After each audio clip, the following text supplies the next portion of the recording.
그러므로 함께 하늘의 부르심을 받은 거룩한 형제들아, 우리가 믿는 도리의 사도이며 대제사장이신 예수를 깊이 생각하라. 그는 자기를 세우신 이에게 신실하시기를 모세가 하나님의 온 집에서 한 것과 같이 하셨으니, 그는 모세보다 더욱 영광을 받을 만한 것이 마치 집 지은 자가 그 집보다 더욱 존귀함 같으니라. 할렐루야. 네, 자, 고개를 들고 이 앞을 보셔요. 제 뒤에 있는 십자가를 향해서 고개를 드시면 저는 여러분의 얼굴을 뵐 수가 있죠. 한 주간 얼마나 많이 수고하셨어요. 십자가를 바라보시면서 나의 얼굴이 주님의 눈동자에 담겨지겠지? 이 믿음을 가지고 십자가를 바라보게 되면요, 그러면 위로가 내 마음에 임해요. 너 참 수고했다. 내가 너와 함께 해줄게. 주님의 위로를 경험할 수가 있어요. 주님의 위로하심이 참 많지만 그 중에 하나는 그 갈등을 우리 마음속에서 제거해 주시는 거예요. 오늘 우리가 읽은 이 히브리서를 읽는 성도들은 갈등의 한 복판에 서 있었어요. 그들의 갈등은 믿음이 좋은 분이나 믿음이 적은 자나 상관이 없었어요. 교회를 오래 다녔던 분이나 이제 막 교회 생활을 다니기 시작하신 분이나 상관이 없어요. 1대 신앙인이나 2대 신앙인 상관없이 지금 갈등 가운데 있어요. 그들의 갈등이 뭐냐면 교회를 다닐까 말까에서부터 예수님을 믿어야 되나 말아야 되나, 이런 갈등이었어요. 적당히 믿어야 되나 말아야 되나, 내가 이 교회 모임에 참석해야 될까 아니면 이 모임에 빠져야 될까, 아주 신앙생활하는 데 있어서 근본적이고 실제적인 그 망설임에 대한 갈등이 그들 마음속에 있었어요. 왜 히브리서를 읽는 성도들이 이러한 갈등이 있었느냐면 삶이 매우 어려웠기 때문에 그래요. 삶이 어려웠어요. 이 히브리서에는 구약을 생각하게 하는 단어들이, 용어들이 많이 나와요. 성전이라든지 또 대제사장이라든지 모세라든지 천사, 이런 단어들이 많이 나와요. 그래서 학자들은 이 히브리서는 유대인들 중에서 예수님을 믿은 이 그리스도인들을 대상으로 쓰여졌다, 그렇게까지 말해요. 다시 말하면 유대인으로서 유대교에서 하나님을 섬기다가 예수님을 구주로 믿고 교회 생활을 시작한 유대인들, 그 성도들을 향한 이 말씀이다, 그렇게 이야기를 해요. 그렇다고 하면 그들의 신앙의 배경은 당연히 유대교였어요. 어린 시절부터 사랑받고 또 그렇게 존경했던 그 모든 분들은 회당의 어른들이었단 말이에요. 그들이 볼 때 생활에 지혜가 있고 또 그들을 직접 도와주셨던 많은 사람들이 누구냐? 유대인이었다는 거예요. 그런데 유대교에서 신앙생활하다가 예수님을 믿은 이 성도들이 이제 생활에서 보니까 어떻게 된 거예요? 이전에 유대인들과의 관계가 다 단절되게 된 거예요. 지금까지 전부였던 관계가 어색해졌어요. 관계가 완전히 왕래가 끊어지게 된 거예요. 더군다나 예루살렘, 이 유다 지역에서 유대교에서 생활하다가 예수님 믿음으로 유대 사람들과에게 단절하게 된다? 이거는 정말 생존과 관련된 일이에요. 왜냐하면 직장에서도 쫓겨나야 되기 때문에 그런 거예요. 고민인 거예요. 예수를 믿어야 되는 말이에요. 또 유대 지역 말고 로마나 또 로마가 통치하고 있는 다른 지역에서 그렇게 신앙생활하고 있는 유대인들은 더 큰 문제죠. 왜요? 이민 온 유대인들은 서로 상부상조하면서 도왔는데 이제 예수님을 믿고 나니까 유대 공동체로부터 완전히 떨어져 나가게 된 거예요. 더 이상 도움을 받을 수가 없어요. 더 이상 고민거리를 이야기해 줄 수 있는 사람도 없어요. 정서가 단절된 거예요. 그러니까 갈등하는 거예요. 내가 지금 이제 예수님을 믿고 신앙생활을 했는데 이렇게 생활이 어렵게 됐구나. 내가 교회를 다녀야 되나 말아야 되나. 지금 이런 망설임과 갈등이 있는 거예요. 근데 제가 볼 때 이 히브리서는 단지 유대교에서 생활하다가 예수님을 믿는 유대인들만 있었던 게 아니었어요. 그 교회 공동체에는 그러니까 이방인들이 예수님을 믿고 함께 구성원으로 참여하고 있었어요. 그러면 이 이방인으로서 예수님을 믿게 된 이분들도 갈등이 없었느냐? 이 갈등하는 이 히브리파, 히브리 유대인들, 성도들을 바라보면서도 역시 그들도 갈등하는 거예요. 무슨 갈등이냐면 이전 생활이 그립기 시작한 거예요. 이전에는 마음껏 먹었어요. 마음껏 즐겼어요. 가고 싶은데 다 다녔어요. 그것이 생각나는 거예요.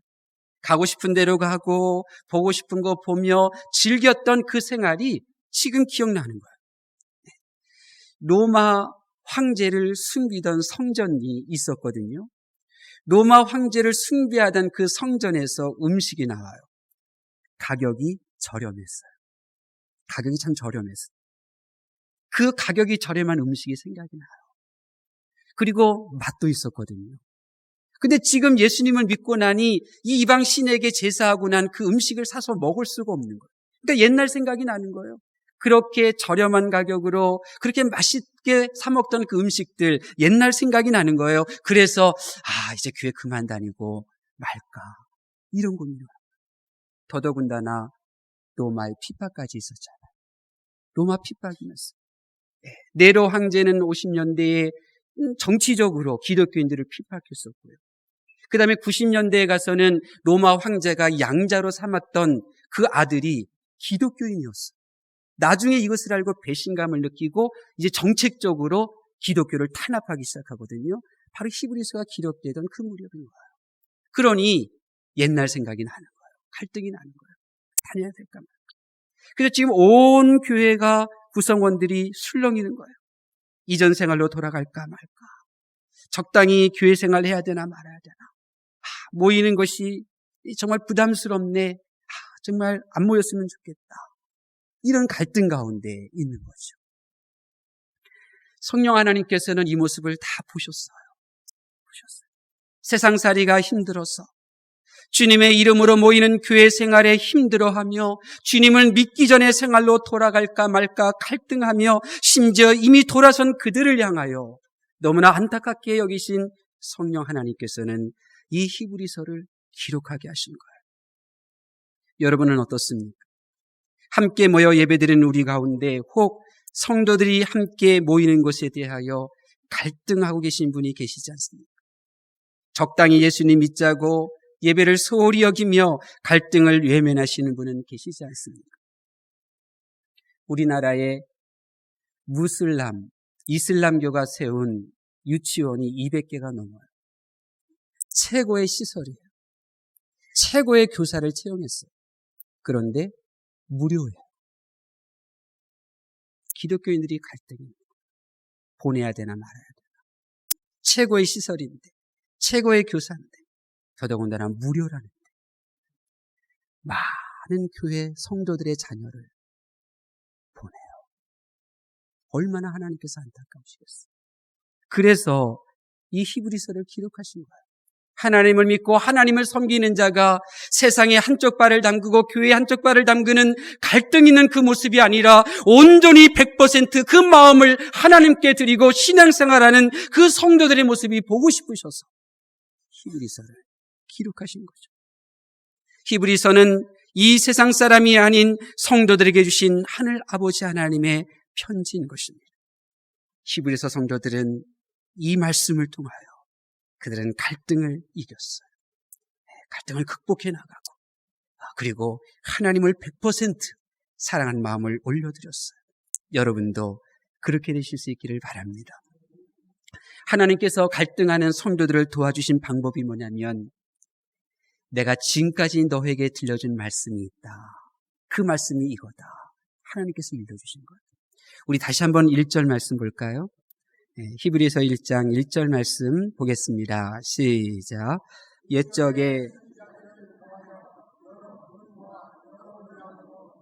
조상들에게 말씀하신 하나님이 아멘. 조금 우리가 번역한 이 말이 좀 이해하기가 참 힘들어요. 옛적에 여러 부분과 여러 모양으로 말씀하셨다니 좀 헷갈리는데요. 이 얘기는 이런 거예요. 하나님께서 오래전에 선지자들을 통해서 여러 번에 걸쳐 또 여러 가지 방법으로 우리 조상들에게 말씀해 오셨다 이거예요. 그러니까 하나님께서는 한 번만, 한 시대에만, 한 가지 방법으로만 말씀하신 것이 아니라는 거예요. 여러 번에 걸쳐서 또 말씀하시고 반복해서 말씀하신 그 말씀이 있다는 거예요. 에녹이 살던 시대에는 하나님께서 어떻게 말씀하셨어요? 하나님과 동행하는 에녹의 모습으로 말씀하셨어요. 피조물이 그를 창조하신 하나님과 함께 살아갈 수 있다는 것을 에녹을 통하여 말씀하신 거예요. 놀랍죠. 또 노아가 살던 시대에는 하나님께서 어떻게 말씀하셨어요? 너희들이 다 가지고 있어도 너희들에게 방주가 없다면 너희는 죽은 목숨이다 말씀하신 거예요. 욥을 통하여서는 고난의 끝에 대해서 말씀하셨죠. 이 세상은 고난의 연속이지만 고난은 반드시 잠시며 끝이 있다는 거예요. 그래서 그 고난을 왜 인내해야 되는지에 대해서 말씀하셨어요. 기드온을 통하여서는 태양이 멈추고 해 그림자가 뒤로 가므로 전능하신 하나님의 그 손에 대해서 말씀하셨어요. 못하실 것이 없는 그 하나님에 대한 말씀이었죠. 또 이사야 시대에는요. 이사야는 톱에 켜서 죽었어요. 예레미야 선지자는 돌에 맞아 죽었죠. 왜요? 영원한 생명이 있음을 그들의 죽음을 통하여 하나님께서는 말씀하신 거예요. 이처럼 하나님께서는 오랜 시간에 걸쳐서 여러 가지 다양한 방법으로 반복해서 말씀하셨어요. 그런데 비록 방법이 다르고 시대가 다르고 그리고 사람이 달라도 공통적으로 흐르는 메시지가 있었어요. 그것은 바로 아버지의 하나님의 품으로 돌아오라는 거였어요. 하늘 아버지 하나님의 나라 안으로 돌아오라. 이것이 바로 선지자들이 외쳤던 다양한 방법 가운데 공통적으로 흐르는 메시지였어요. 성경은 창세기에서 시작해서 요한계시로 끝나잖아요. 창세기의 내용이 뭔가요? 하나님께 함께 살다가 하나님을 떠난 이야기예요. 그리고 요한계시록이 뭐예요? 하나님을 떠나 살던 사람이 예수님으로 인하여 예수님께서 만들어 놓으신 그 천국 처소에 들어가는 것으로 끝나는 거예요. 이게 성경 이야기죠. 하나님을 떠난 인간이 다시 하나님의 집을 찾아 돌아오는 것. 이것이 바로 우리의 인생인 것입니다. 이것이 인생이에요. 그런데 이런 하나님의 마음을 하나님께서는 수많은 선지자들을 세워서 그들의 목소리로 그들의 삶으로 말씀하셨지만 듣지를 않았어요. 누가 듣지를 않았느냐? 히브리서를 읽는 성도들의 조상, 다시 이전의 삶으로 돌아가려고 갈등하고 있는 그들의 조상이 이 하나님의 말씀을 듣지 않았다는 말씀입니다. 에녹이 죽지 않고 하늘나라로 가고 엘리야가 승천해도 듣지 않았습니다. 수많은 선지자들이 하나님의 집으로 돌아오라고 외쳐도 듣지를 않았습니다. 그런데 하나님은 포기하지 않으셨어요.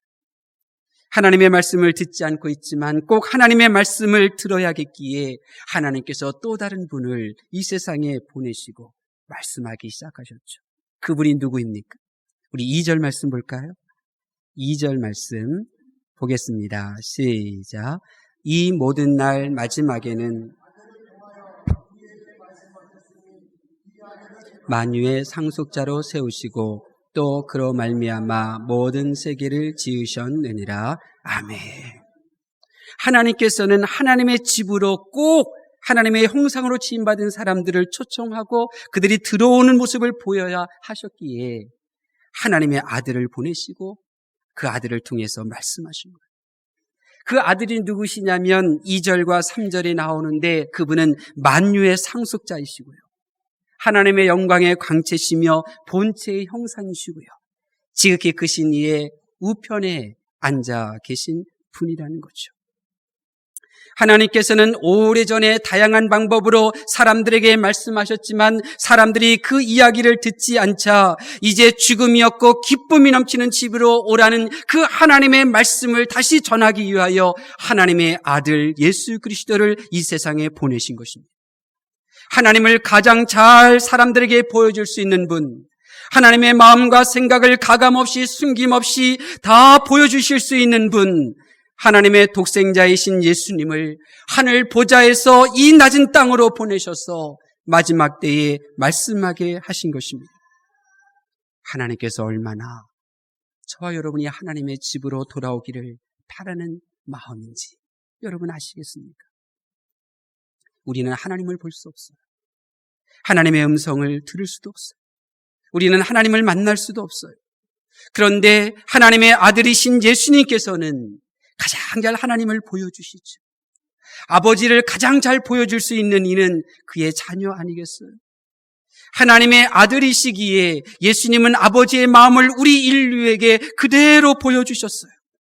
내 아버지 집에 거할 곳이 많다. 내가 너희를 위하여 천국 처소를 예배하러 가노라. 예수님께서는 아버지 하나님의 마음으로 사셨고 그렇게 행동하셨고 그것을 우리에게 전달해 주신 것입니다. 예수님께서 이 세상에 오셔서 저와 여러분이 하늘 아버지의 집으로 돌아오라고 말씀하셨을 뿐만 아니라 직접 행동으로 그 길을 활짝 열어주셨어요. 저와 여러분이 하늘 아버지 집으로 걸어갈 수 있도록 예수님께서는 직접 길을 열어주시며 행하신 것 세 가지가 있는데 먼저는 2절 끝에 보니까 지으셨느니라 그랬어요. 온 우주 만물을 말씀으로 지으신 그 예수님께서는 저와 여러분이 하늘 아버지의 집으로 갈 수 있도록 여러분의 각 심령 속에 믿음을 만들어 놓으신 것입니다. 여러분, 내 믿음은 내가 만든 것이 아니에요. 주님이 만드셔서 내게 믿음을 주신 거예요. 하나님이 계시는구나. 하나님께서 나를 아버지 집으로 초청하시는구나. 내가 이것이 믿어지네. 그 믿음은 내가 잘나서 깨달은 지식이 아니라 예수님께서 그 믿음을 만드셔서 내게 주신 선물인 줄로 믿습니다.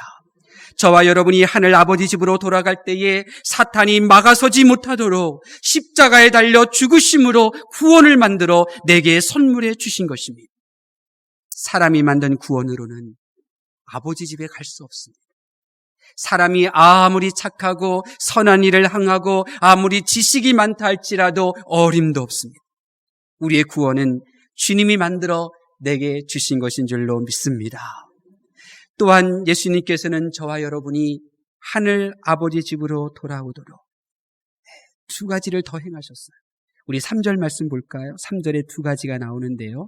3절 말씀 봉독합니다. 시작. 이는 하나님의 영광의 광채시요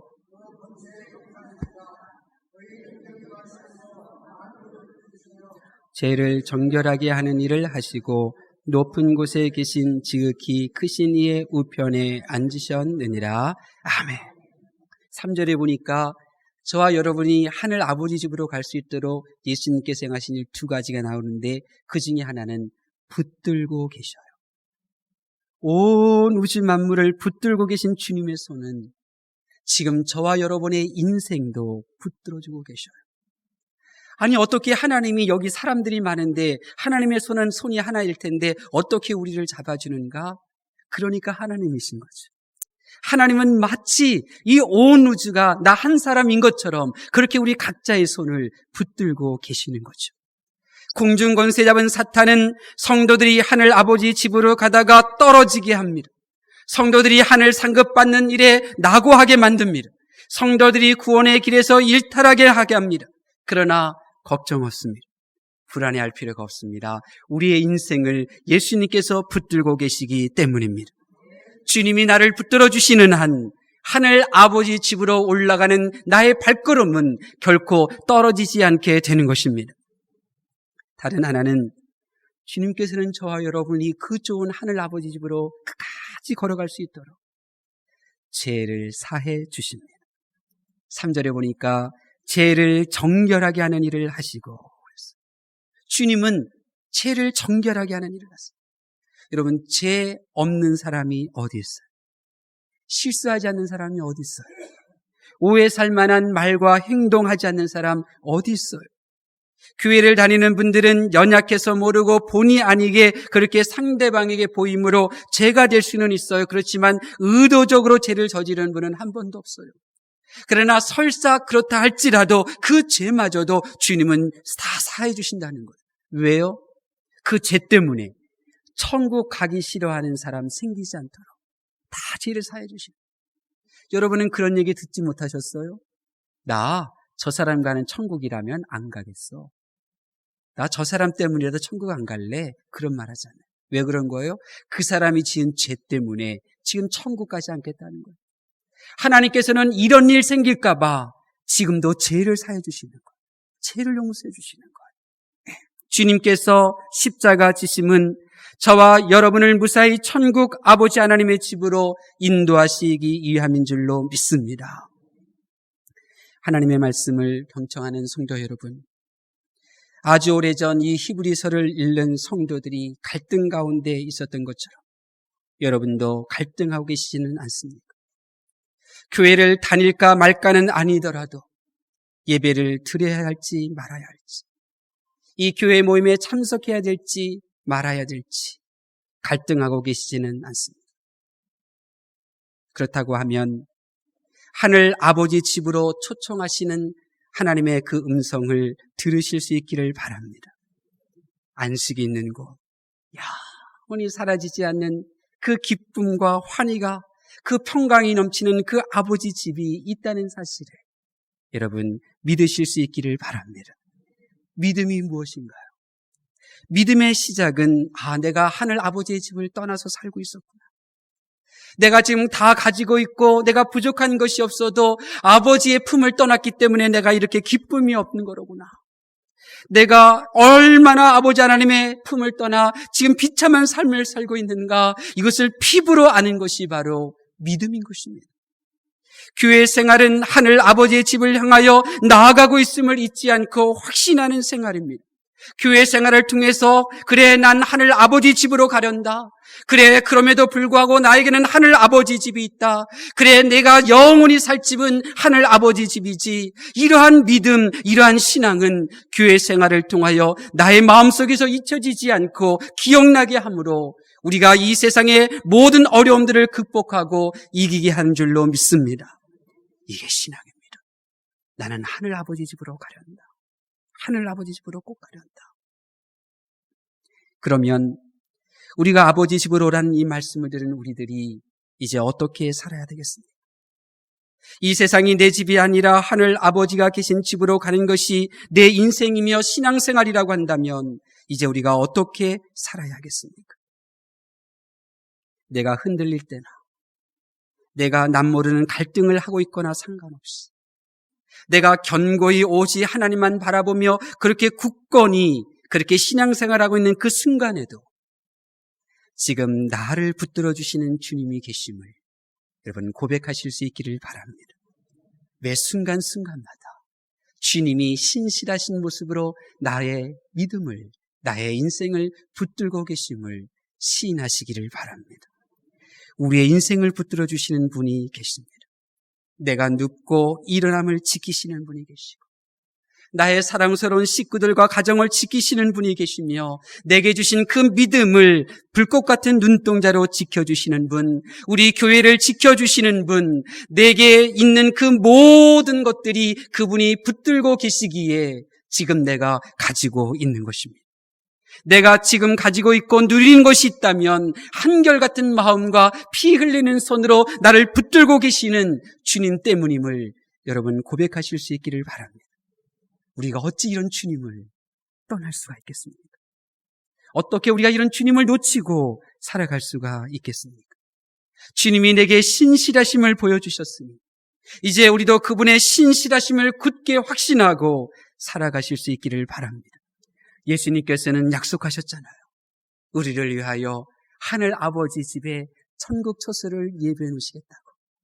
지금도 주님께서는 내가 거할 그 처소를 땀 흘리며 만들고 계시잖아요. 날 위하여 천국 처소를 준비하고 계신다는 것을 내가 알고 있는데 내가 어찌 주님의 손을 뿌리치며 살아갈 수 있겠습니까? 그럴 수 없습니다. 그래서는 안 됩니다. 주님의 손을 뿌리치는 것은 믿기 전으로 돌아가는 것입니다. 예배 드리는 것이 아깝고 기도하는 시간이 아깝고 구역 모임 드리는 것이 너무나 아까운 것인데 우리는 절대로 그런 상태로 돌아갈 수는 없습니다. 사랑하는 성도 여러분, 놓치지 마십시오. 주님을 붙잡으실 수 있기를 바랍니다. 붙잡으십시오. 주님의 손을 붙잡으십시오.